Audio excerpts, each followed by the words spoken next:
قائد اعظم نے فرمایا تھا کہ کشمیر پاکستان کی شاہرگ ہے اور کشمیر کا اس سے بڑا تعارف کوئی اور نہیں ہو سکتا ہے۔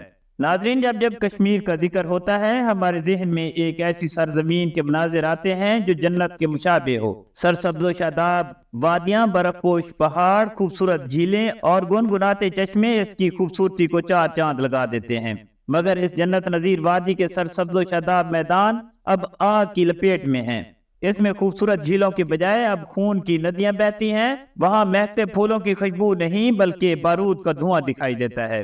آج وہاں گنگناتے چشموں کا شور نہیں بلکہ یتیموں اور بیواؤں کی آہیں اور سسکیاں سنائی دیتی ہیں۔ جہاں پہلے ہر طرف خوشیوں کا راج تھا، آج وہاں موت کا بسیرا ہے۔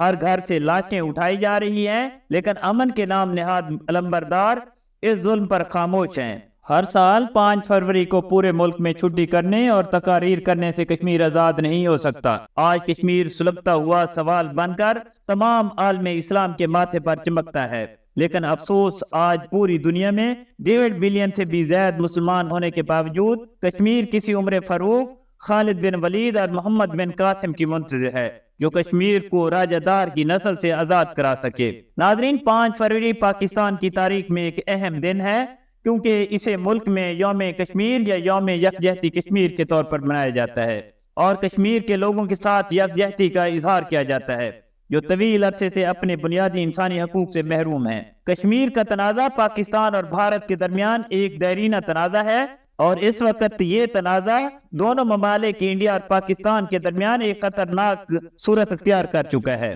یہ تنازع 1947 میں تقسیم ہند کے وقت کا ہے جب ہندوستان اور پاکستان کی 2 نئی آزاد ریاستیں قائم ہوئیں۔ جموں کشمیر ایک مسلم اکثریتی ریاست تھی جس پر ایک ہندو حکمران تھا۔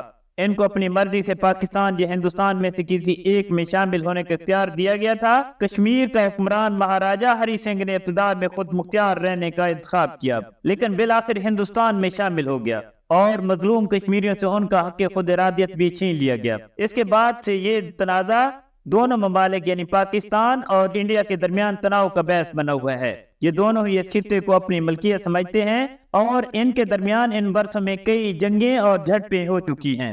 پاکستان نے طویل عرصے سے جموں کشمیر کے لوگوں کے حقوق کی وکالت کی ہے اور مسلسل اس بات کو برقرار رکھا ہے کہ خطے کے لوگوں کو حق خود ارادیت اور اپنے مستقبل کا فیصلہ کرنے کا حق ہونا چاہیے۔ یہ خیال کیا جاتا ہے کہ جموں کشمیر کے عوام کی اکثریت پاکستان کا حصہ بننا چاہتی ہے۔ ناظرین، آپ یہ تو جانتے ہی ہیں کہ آج دنیا نے بہت ترقی کر لی ہے، مگر کیا آپ جانتے ہیں کہ کشمیر میں بھی ترقی ہوئی ہے؟ جی ہاں ناظرین، وہاں ظلم کے نت نئے طریقے ایجاد کیے گئے ہیں۔ پہلے وہاں شیلنگ کی جاتی تھی لیکن اب پیلٹ گنز کا استعمال کیا جاتا ہے اور ان پیلٹ گنز کے ذریعے کشمیریوں کو مکمل طور پر اندھا کر دیا جاتا ہے۔ ناظرین، آگ اور خون کا یہ کھیل پوری شدت کے ساتھ جاری ہے، لیکن بھارتی فوج کے مظالم اہل کشمیر کے پائے استقلال میں لغزش پیدا نہیں کر سکے۔ وہ آج بھی ڈٹے ہوئے ہیں اور اپنی آزادی کی جنگ لڑنے والے شہداء میں شہید کمانڈر برہان وانی، مقبول بھٹ، افضل گرو، ابو قاسم اور شارق احمد بھٹ قابل ذکر ہے اور اس جیسے ہزاروں نوجوان شامل ہیں۔ اپنی بقا کی جنگ لڑنے والے ان مجاہدین کو یا تو پھانسی دے دی گئی یا نہایت بے دردی سے شہید کر دیا گیا۔ آئیے آج عہد کرتے ہیں کہ ہمیشہ اپنے کشمیری بھائیوں کے ساتھ کھڑے رہیں گے اور ان کی ہر طرح کی مدد جاری رکھیں گے۔